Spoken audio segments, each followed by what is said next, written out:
Fatalo fatu I lau whaafonga Samoa nei fo e so fau malo le soifua. Le tautua fai pea lau Samoa Entertainment TV mai Samoa ai usi mai al whaafonga I whaapoponga wana tamua I nei. E le tasi se whaalapotonga lea ua fsosoni nei iai. Le whalenga o si kesi e kukai taumafa le geogas Samoa I songi. E le ngata o oloa tau I o ngā umu ma taafi ma kesi.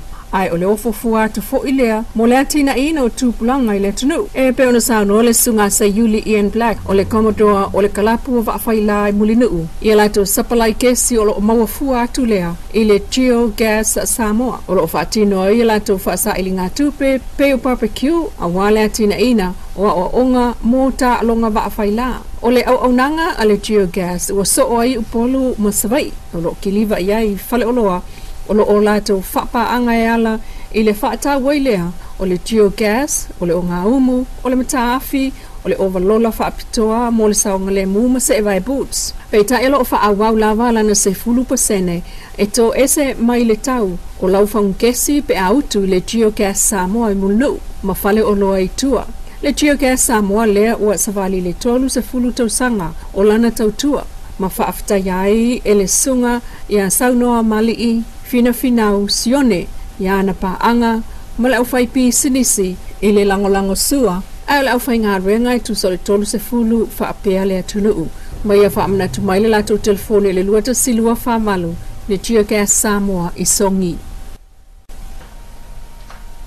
ua fesilingi ai nei pe na fa pe feo no o mai I Samoa le mea o la fa alafua o le mongoose lea ua fa alawa I tele mai ele mtanga luenga o whaana tura malisi o manga le MNRE o le asa tofi taluai le asa lua au kusa lua o lua whaana whailoa atuai ele pulenga o le suawa I vaitele le mea ola lea ilo lato lotoa taluai wailoa ele MNRE a fianga o lea mea ola I si o manga o Samoa ma whaatoptope ai loa lato ngā luenga whai whaatasi ma le SPREP Secretariat of the Pacific Regional Environment Program le PRISMS po le Pacific Regional Invasive Species Management Support Service mo to mai whaapitoa whautuanga ai o mea whainga ruenga tala whenga I e pu e ai le mea ola.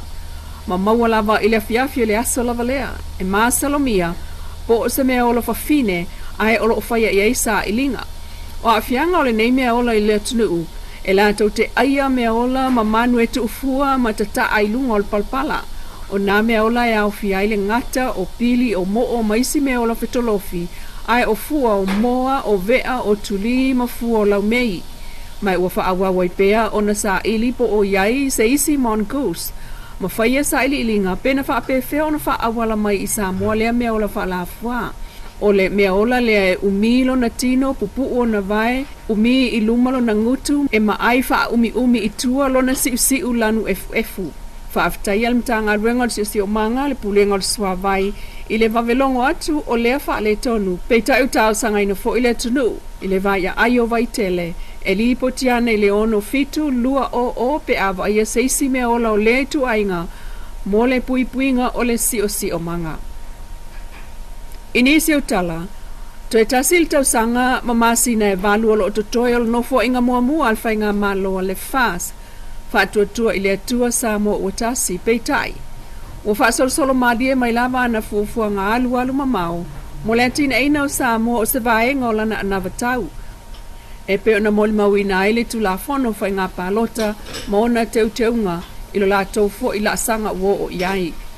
O le tulafono teuteu whanua ma suafa ma le whaavai o Samoa, I ona la sanga lea ufa talno ai nei lona whaitaunga lona lua il palmene, peitai.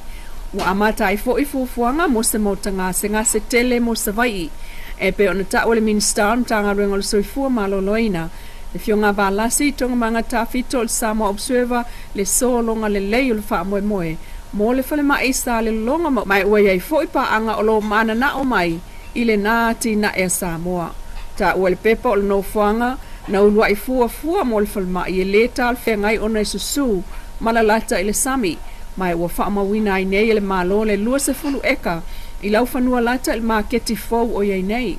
Teimile nei, o lo avel fal mai o le mali e toa tanu mawhili le lua I tua sivi, ma fal mai au tu le motele, e ese mai I fal mai whaitu malo I sa fotu, sa taua, foi lalo masatu paitea. O ngase le ngafatia ona tunga fiti falmai faitu malo savai e fase ane ile falmai autu itu sivi ma fa solo toa ile tupua tamaseseme ole i moto tua ya pia pe amana umia. E o lama ya Samoa e fata wai fo ile tula fono fa alvao malo o le tangata savali te faala ko losi ile awala e tatau na tuwa vanua ya iso o se tavale. Matau nu waile fa masinongol tama matua na tayai se tamai titi lua tau sangal matua ile lua tau sanga talwai mamali wai. O lea fa ale tonu na tupu le masino se te malua o lua i vai loa faleata. Mali putia el Samoa observa mal fa masinonga na te ena ele tama fa apena sawa la na Toyota Hilux truck. Ma ele itala no fo i se telefoni. Ele ioso fo i tua male awala ile vaenga na yaile tamai titi peitai. Ile fa i ungol susuenga al fa masinonga. Fa amaoni a ile avata vale fa tamala o tamalea ua mali wail tangata. Ua taunu waile malo tupu o tonga usu ngā fono mai Samoa na lua. Mo le fono fa altau sangalo na 5 a tai o malo al Pasifika. E pe ona masia tuaile fionga al palmia fia me Naomi mata awhai fai masui o Samoa tuto atasi. Ai o le fionga le kovana le manu peleti maunga. Fai masui o tangata o Samoa o le territorio Amerika i tutuila mamanua. O le fono lea ua amata alo ia i lea so aso luas fuluono i lea so tolu se fulo le masina nei. O mata upu tuliloa mai le fono taluai e so o tanga i le atina ina o tumotu ai o le puipuinga o le siosi o manga mai a afianga o suinga o le tau. Faatasiai ma le talo sanga Amerika Samoa i le fia avea ai o le territory ma associate member o le fono malo o le Pasifika. Ta ua mai le pepo whaamtalanga mai le office o le kovana o Amerika Samoa le tapua ia ma langolangoina e mauta e lua o la total sanga. O le asafarailo le vai asa nei mai ai lea fono taua ua tali malo ai nei le malo tonga. Whaftai lau whaafonga le tautua whai pea le Samoa Entertainment TV mai Samoa ili nei fo i tula mana tamua. Whaftai fo i le Wendy's design o lo i funga lei mo le ofu mata mo fie ai whaasoi.